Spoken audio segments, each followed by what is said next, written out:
Hi students. Okay, so this is for 5.7 notes, inverse functions, okay? First line says graph on the same graph. F of x equals 2x plus 8 and g of x, students, equals 1 over 2x minus 4. So as you can see here, both of these, they have a degree of 1, so they are both going to be linear. So let's graph the first one, f of x. We have a y-intercept at 8, so let's go to 8, y'all. Make your y-intercept, and looks like your slope for this one is going to be 2. That's the same thing as 2 over 1, okay? So go up 2 to the right 1. Now, as you can see, students, I'm out of space, so I'm going to go down 2 and left 1. Now, I want you guys to do all of the grid, okay? So that way we have a nice straight line. Down 2, left 1, down 2, left 1, down 2, left 1. Use a ruler and make a nice straight line for this first graph. And if you missed your dot, make it super fat, just like that, okay? And then that's your first graph. Now let's label this f of x. Remember, whenever you guys have multiple graphs on the same coordinate plane, then make sure we are using the labeling. F of x is the first one. Now g of x, students, has a y-intercept at -4, so let's go to -4, okay, and has a slope of 1 over 2, which is a positive 1 to the right 2, positive 1, right 2. Okay, so it's just like that. Now if we are out of space, go down 1, left 2, down 1, left 2, down 1, left 2, and so on and so on, okay? So let's graph this. Remember, this is now name g of x. Make a nice straight line. Okay. Whenever, again, make sure you guys have multiple graphs, then name them according to the given, okay? Now, if we read this box right here, it says, if g of x is a given function, then its inverse is notated with the g of y. But universally, we will see g inverse of x, okay? So we will talk more about this in a little bit. Okay, so then it says here, are f and g inverse functions? Well, to answer that question, let's go back and define some of these, okay? So the first definition in your notes outline says inverse relation, okay? So please pause this and write this down. If a relation pairs an element A of its domain, so A is in the domain, to an element B of its range, the inverse relation pairs B with A. So for example, if we have an ordered pair A comma B, then as you can see here, B comma A is a point of its inverse. So in essence, the domain and the range are switching, okay? Again, if you need to pause it, please pause and copy it down. So an inverse relation is when the domain and range are going to switch. Inverse functions, remember, a function is different from a relation, okay? So keep that in mind. Two functions, f and g, are inverse functions if and only if both of their compositions equal the identity function, which is y equals x, okay? Remember, students, we already studied the composition, okay? So what that means is f of g of x must equal to x, and g of f of x must also equal to x. The inverse is a function if the original is a one-to-one. So inverse is a function if the original is a one-to-one, okay? So I want you guys to be very cautious, okay? How do we know a relation is a function? So this is an Algebra 1 definition. For a relation to be a function, student, each x value of the domain must match or correspond only to exactly one y value of the range, okay? So what's happening is that every x value can only have one y value. How do we know if a function is one-to-one? for a function to be a one-to-one, each y value, student, so is a stricter, okay, is even more strict than a function itself. So one-to-one, it has to first be a function. Then now, not only that every x can only have one y, now only every y can only have one x. So it says for one-to-one function, each y value of the range must also correspond to exactly one x value only. So a one-to-one is even stricter than a function itself, okay? Okay, then here are some guidelines, the 3 steps, okay? Finding the inverse graphically. Number 1, list the points on the graph if that's possible. Number 2, switch the domain and range, aka switch your x and y. And number 3, graph the new points. So now that you guys have written down all the definition, let's go back and answer this right here, okay? So earlier, we asked, hey, are f and g inverses of one another?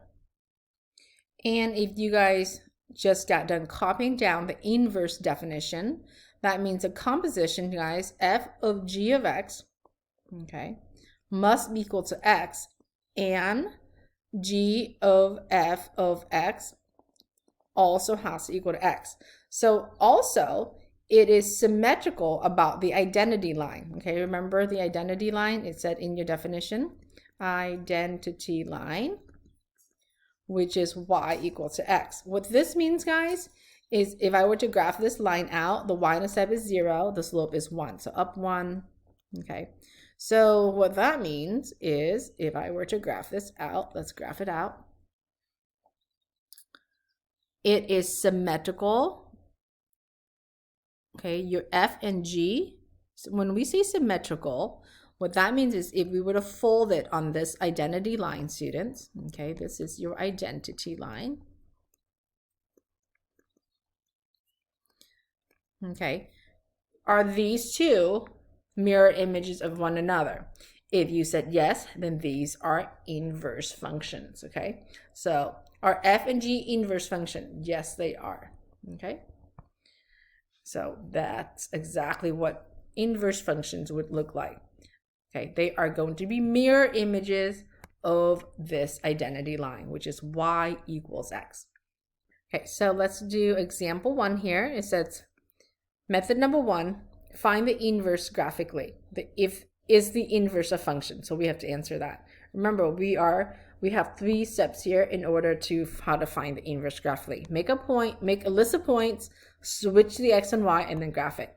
So to graph an equation of a line, guys, usually I'm gonna make a list of maybe 3 points. Okay, here's the first point. Let's 0, 2.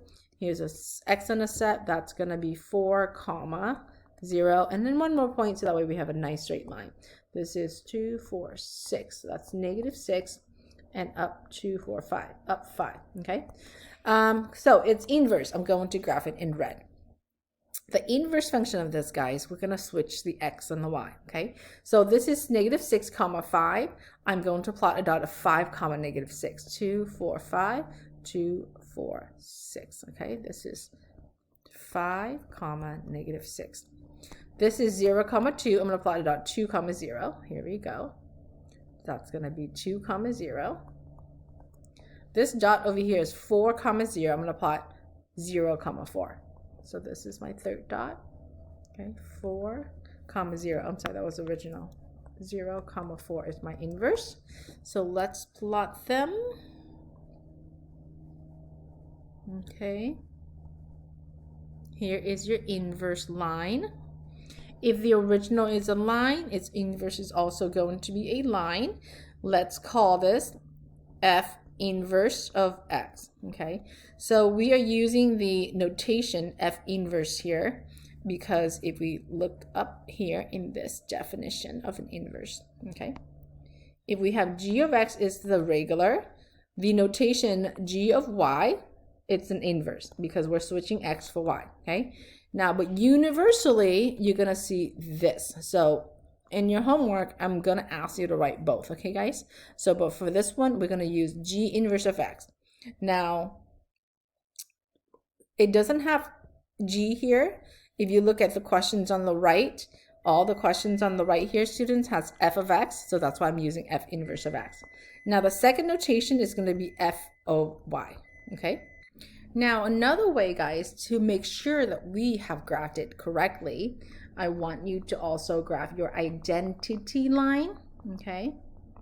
Which is y equals x.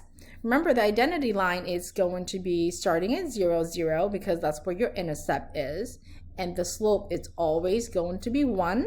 So think of it as the diagonal of this 10 by 10 grid, okay?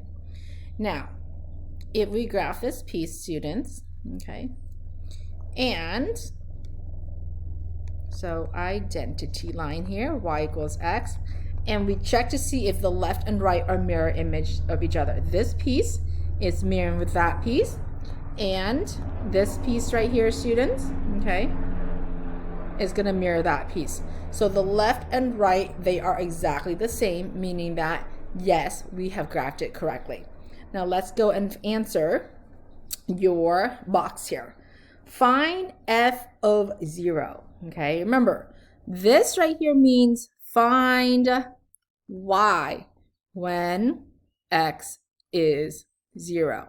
So let's look at your original graph, okay? Ooh, shoot, I should not have erased that. That was my inverse. Let's put it back. So if we look at your original graph, guys,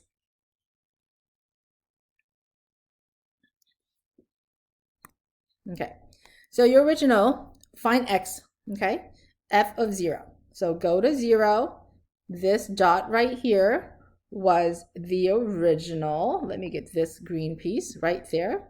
When x is 0, y is 2. So equals 2. Now, let's read this right here. This notation right here is the inverse notation. Okay, so now we have to go look at the inverse graph, which is the red one now. Same thing, look at the red graph. Find y of the red graph, okay, when x is 0, okay. Now, another way to think about this answer, students, we can even write it as an order pair. Order pair. Okay. Oh, why I'm saying with the T4. It's going to be 0, 2. Okay.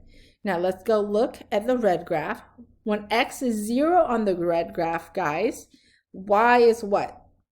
It's right there, right? That's going to be 4. Okay, so this is going to be 4. Now, this order pair could also be written like this, 0, 4. Keep in mind the inverse, guys.